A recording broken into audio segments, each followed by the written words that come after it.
ఈరోజు మనం సంప్రదాయ ఉగాది పచ్చడి తయారు చేసే విధానం చూద్దాం.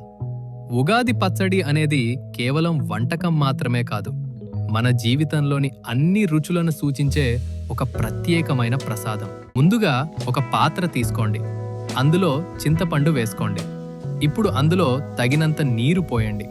దీనిని బాగా కలలిపి సుమారు 10 నిమిషాలు నానబెట్టండి. ఇప్పుడు చిన్న మామిడికాయ పిందెలు తీసుకోండి.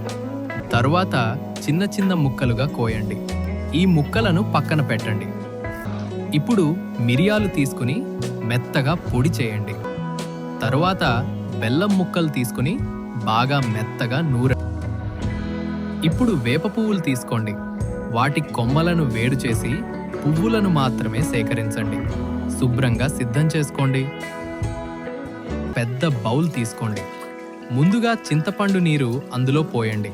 ఇప్పుడు ఉప్పు వేసుకోండి. తర్వాత మిరియాల పొడి వేసుకోండి. ఇప్పుడు వేప పువ్వులు వేసుకోండి. ఇప్పుడు మామిడికాయ ముక్కలు వేసి తర్వాత బెల్లం పొడి వేసి అన్నింటినీ మెల్లగా బాగా కలపండి.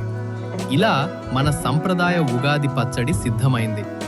ఇందులో తీపి, చేదు, పులుపు, కారము అన్నీ కలిసిన రుచులు ఉంటాయి. ఇది మన జీవితాన్ని సూచిస్తుంది. సంతోషం, బాధ, ఆశ్చర్యం, అనుభవం అన్నీ కలిసిన ప్రయాణమే జీవితం.